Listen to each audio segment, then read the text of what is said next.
Critical criteria হচ্ছে আপনার cinema বুঝতে হবে। ইরানিয়ান ফিল্ম মেকাররা অনেক বেশি ডেডিকেটেড। এই পথে যদি আরও কেউ হাঁটে বাংলাদেশ থেকে, বড় বড় ফেস্টিভ্যালের জাজমেন্টের জায়গাটা, এটা কিন্তু খুবই প্রয়োজন। ক্রিটিক শব্দটার সাথে আমরা জানি যে একজন বয়স্ক মানুষ হবে, একটু চুল পাকা হবে, দাড়ি পাকা লোক হবে, সে অনেক গবেষক টাইপের। কিন্তু আপনি তো আসলে পুরোদস্তুর একজন ইয়াং সুন্দরী মেয়ে। আসলে এই যে ক্রিটিকের যে যাত্রাটা বা ক্রাইটেরিয়াটা কি আসলে? ক্রিটিক্যাল ক্রাইটেরিয়া হচ্ছে আপনার সিনেমা বুঝতে হবে এবং সিনেমা নিয়ে লিখতে পারতে হবে। এটা হচ্ছে সবচেয়ে বেসিক যে ক্রাইটেরিয়াটা। এবং আপনার রেগুলারলি লিখতে হবে এবং কারেন্ট ফিল্মস সম্বন্ধে আপনার ধারণা থাকতে হবে। শুধু যে আমি ফিল্মের হিস্ট্রি পড়ে আসলাম তাহলেই যে ক্রিটিক হওয়া যাবে সেটা না। আপনার কিন্তু কারেন্ট ফিল্ম নিয়েও সাধারণত আমাদের যে বড় বড় ক্রিটিকরা আছেন তারা কিন্তু ভালোই ধারণা রাখেন। সো এইগুলোই হচ্ছে আপনার ক্রাইটেরিয়া। রীতি, যেখানে বাংলাদেশের অভিনেতা অভিনেত্রী সহ নির্মাতারা একটা স্বপ্ন দেখে যে আমি কান্স ফেস্টিভ্যালে যাব বা আমার সিনেমাটা যাবে, সেই জায়গা থেকে আপনি কান্সে বাংলাদেশের হয়ে একটা জায়গায় প্রতিনিধিত্ব করেন ক্রিটিক হিসেবে। তাও পুরো এই জায়গায় আসলে বাংলাদেশের অবস্থানটা কেমন আপনার চোখে কি মনে হয়? বাংলাদেশে তো আমাদের অফিসিয়াল সিলেকশনে এই পর্যন্ত রেহানা মরিয়ম নূর একটাই সিনেমা যেটা গিয়েছে, আর সমান্তরাল বিভাগে হচ্ছে আপনার তারেক মাসুদের যে মাটির ময়না সেটা গিয়েছিল। তো এই দুটাই আসলে আমাদের ফিল্মের সিলেকশনের ক্ষেত্রে অর্জনের মধ্যে আমি বলবো। আর ক্রিটিক হিসেবে সবার প্রথমে গিয়েছিলেন আহমেদ মুস্তফা জামাল বাংলাদেশ থেকে 2002 সালে। সো এই হচ্ছে আমাদের পদচারণা। কেন হ্যাঁ একটু কমই বলবো, কিন্তু আসলে আমাদের ইন্ডাস্ট্রিটাও তো ছোটো, আমাদের দেশটাও ছোট, সব মিলিয়ে আসলে আমরা যা অ্যাচিভ করেছি সেটা আচ্ছা ভালোই, খারাপ না। ইরানির ফিল্ম ইন্ডাস্ট্রি কিন্তু অনেক বেশি বড় না, কিন্তু তারা সমৃদ্ধ। সেই জায়গাটাকে আপনি কীভাবে ব্যাখ্যা করবেন?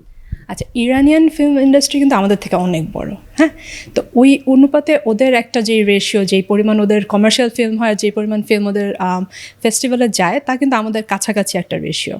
সো ওই হিসাবে আমি আসলে অত বেশি যে আক্ষেপ করছি যে বাংলাদেশের সিনেমা কেন যাচ্ছে না সেটাও না কিন্তু।